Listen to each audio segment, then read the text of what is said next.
poursuit tout de suite avec notre invité du jour. C'est vrai que c'est l'heure d'entamer notre tour des patrons des chaînes de télévision. Depuis la fin juin, on a reçu tous les patrons des chaînes historiques dans cette émission pour faire le bilan de leur année. Et depuis donc la semaine dernière, on s'intéresse aussi aux chaînes de la TNT, après iTélé et BFM TV.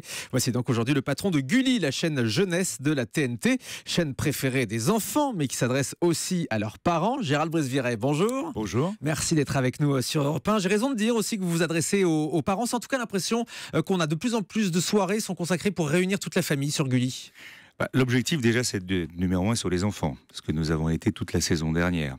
Et c'est vrai que le soir, l'idée c'est de à la fois s'adresser aux enfants quand ils sont devant la télé, ce qui est le cas notamment le vendredi et le samedi soir et certains soirs de vacances, et puis de réunir parents et enfants. Et on se dit que même quand les enfants ne devraient pas être devant la télé, ce qui est le cas par exemple le lundi soir ou le mardi soir, ils peuvent un petit peu tard. Peuvent regarder Gulli avec leurs parents. Et dans ce cas-là, on s'adresse notamment avec des films patrimoniaux, par exemple comme Les Parapluies de Cherbourg, où on a envie des grands classiques, on a envie de voir et revoir, et surtout de montrer à nos enfants. Donc c'est vrai que c'est intéressant pour nous, mais notre priorité reste de s'adresser aux enfants et d'être la première chaîne des enfants, ce que nous sommes et ce que nous avons été toute la saison dernière. Alors justement, le bilan de cette saison dernière, il y a eu des belles réussites sur Gulli et aussi quelques échecs. L'émission présentée par Vincent Lagaffe, par exemple, les mini-sosies, ça n'a pas marché. Je pense que nous n'étions pas en phase avec le titre de l'émission. Parce que nous n'avons pas osé aller très loin, parce qu'on ne voulait pas faire que les enfants soient des marionnettes quelque part. Ah oui, genre donc, concours de minimisme. Exactement, on ne voulait surtout pas faire ça. Et je pense qu'en voulant bien faire, eh bien, on n'a pas été en phase avec la promesse. Ça arrive, il y a des échecs. On a fait quand même près de 400 000 téléspectateurs. C'est un échec relatif. Et Vincent Lagaffe qui s'est exprimé dans la presse pour dire qu'il avait trouvé que la réalisation, le décor, les lumières, il les avait pas trouvés extraordinaires. Si on me redemande de faire des émissions comme ça, très volontiers, mais avec plus de qualité, de moyens, de professionnalisme. Il vous met un petit taquet là quand même. En fait, c'est son droit, mais après, Vincent Lagaffe, je lui souhaite bonne chance pour la suite. Ouais. Donc vous ne retravaillerez pas avec lui sur Gulli, si je comprends bien. Alors en revanche, vous avez travaillé avec Olivier Mine à la rentrée. Ça, ce sera une autre belle recrue, effectivement, qui va remplacer Benjamin Castaldi pour la nouvelle saison de Tahiti Quest, ce jeu d'aventure qui est donc renouvelé. Pourquoi ? Est-ce que Benjamin Castaldi était trop cher ? Du coup, vous vous êtes rabattu sur Olivier Mine ? Qu'est-ce qui s'est passé, Gérald Bresviret ? Benjamin Castaldi a été formidable dans les 2 dernières saisons. Ça a bien marché, ça aussi. À la fois numéro 1 sur les enfants et numéro 1 sur les parents. Benjamin a signé avec une autre chaîne, un contrat d'exclusivité. Là aussi, c'est une belle opportunité pour lui, je pense, professionnelle.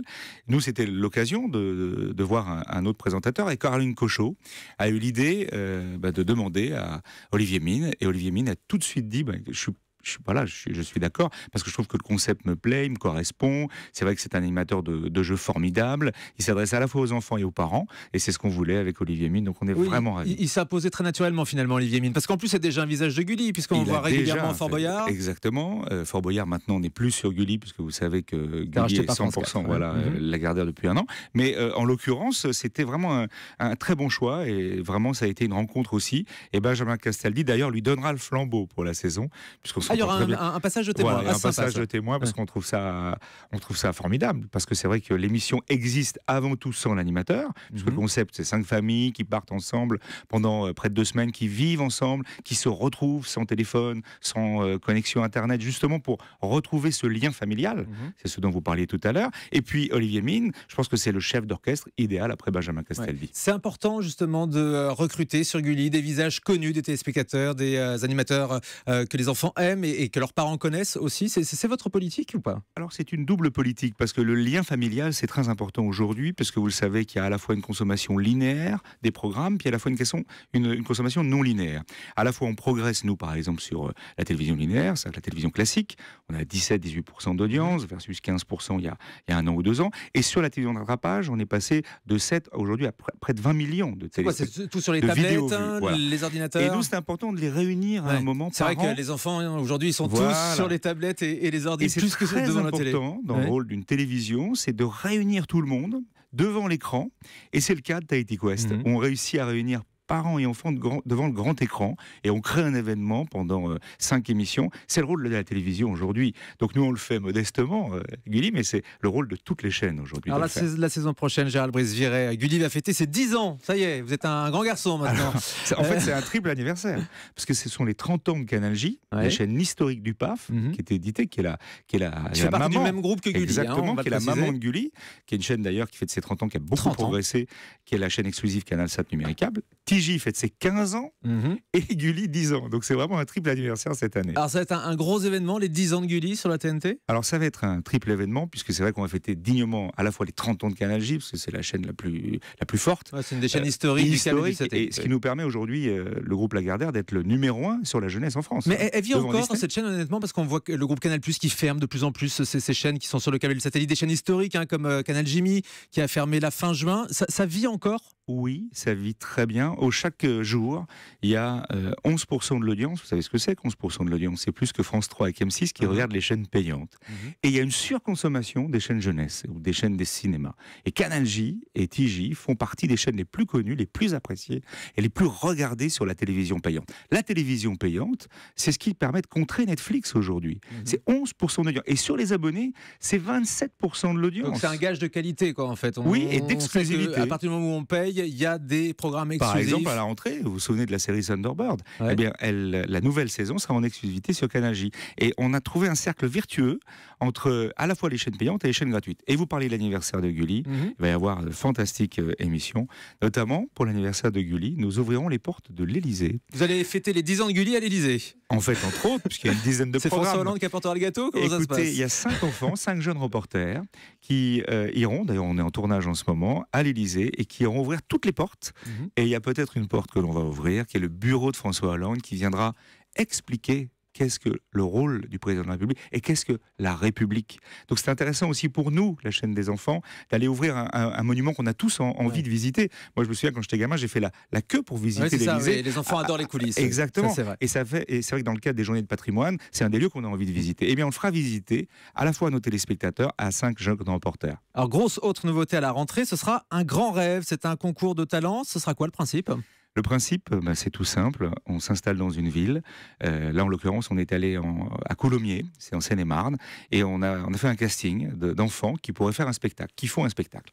Donc d'un côté, les enfants font le spectacle, et de l'autre, les parents, sans savoir quelles chansons vont être interprétées, font les décors. Chacun, main dans la main. Main dans la main, c'est toutes les familles et toute une ville qui travaillent ensemble pour faire une émission. Et puis, il y a une surprise, évidemment, c'est Miss France, c'est Jean-Marc Généreux, et puis 48 heures avant, il y a la star, dont les chansons vont être interprétées pendant le show, en l'occurrence Mac Pokora, qui arrive en surprise pendant la répétition. Les enfants sont waouh et ils chantent et ils dansent avec eux devant le public, dans la salle de la commune. Et vous amenez Mac Pokora devant des enfants, c'est comme si vous leur montriez le Père Noël. Et je peux vous dire que l'émission vient d'être montée, elle sera diffusée fin août, début septembre. C'est une véritable nouveauté. C'est produit par Endemol et le concept a été inventé par Stéphane Joffre. Vous connaissez Stéphane Joffre, c'est un ami de longue date. C'est ça aussi Gulli. C'est aussi une rampe de lancement pour des formats nouveaux. Et c'est ce que je voudrais lancer aujourd'hui aux producteurs. On copie beaucoup en France les produits américains, mais j'aimerais qu'on produise beaucoup. Ça, c'est une création française. Voilà, comme Tahiti Quest. Et j'aimerais qu'on soit, nous, le tremplin pour des formats français sur Gulli, avec à la fois la garantie d'avoir tous les enfants de France. 99,7% des enfants de France regardent Gulli, et donc, de facto, les parents. Oui, avec ce genre d'émission, vous voulez rentrer dans la cour des grands? Ce sera diffusé en prime, par exemple, ça, un grand rêve? Nous, vous savez, nous sommes déjà un peu dans la cour des grands, puisque nous sommes numéro 1 en France sur les enfants. Voilà, donc déjà. En même temps, sur la TNT, vous êtes. Ah non, vous n'êtes pas tout à fait les seuls, parce qu'il y a France 4. Il y a France 4. France 4 en journée qui s'adresse aux enfants. D'ailleurs, c'est une forte concurrence, ça, France 4? C'est une forte concurrence, mais comme je dis, à partir du moment où on est numéro 1, ils sont à 7, on est à 17, tout va bien. Il faut leur travail, mais il faut qu'on. Nous, ça nous permet. Moi, je dis ça, c'est plus qu'une émulation d'ailleurs, qu'une concurrence, et la cohabitation fonctionne très bien. Effectivement. Autre nouveauté à la rentrée, ce sera un retour, celui d'Interville International. On a déjà vu une première saison présentée par Cécile de Ménébus et Johan Fadjanelli. Ça vous le relancez de nouveau, ce grand concours Interville qu'on connaissait par cœur et qu'on adorait avec les vachettes à la télévision française il y a quelques années? Voilà, on aime bien ressortir aussi les formats français. C'est c'est un des jeux préférés des Français et ça sera diffusé pendant la Toussaint. Et c'est vrai qu'avec Johan et Cécile, c'est un carton plein. Et en plus, c'est une ouverture sur le monde. Vous savez, les pays cette année, c'est l'Algérie, c'est le Kazakhstan, c'est la Chine. C'est aussi une ouverture sur mieux vivre ensemble sur notre planète. C'est plus Interville, là, c'est Intermonde, là. C'est avec tous les pays du monde donc rassemblés, effectivement. Donc on verra ça à la rentrée. Le gros carton de Gulli, les enfants l'adorent. Je suis sûr que les parents connaissent par cœur ce jeu. C'est In the Boîte, ça passe en access tous les soirs. C'est la 9e saison. Avec là aussi des événements en préparation. Il y aura un prime time pour les 9 ans et c'est vrai que Johan et le jeu cartonne. C'est produit par Maximal et c'est un des jeux favoris. Les enfants, c'est bien simple, c'est un enfant sur 2 qui regarde chaque soir le jeu. Ouais. C'est la saison des anniversaires, hein. Vous n'avez pas arrêté de faire la fête l'année prochaine sur Gulli, si je comprends bien. On va un peu trop manger de gâteau, donc il faut qu'on fasse attention. Faites attention. Effectivement. Gérald Brisviret, le directeur général de Gulli, reste avec nous dans ce studio d'Europe 1.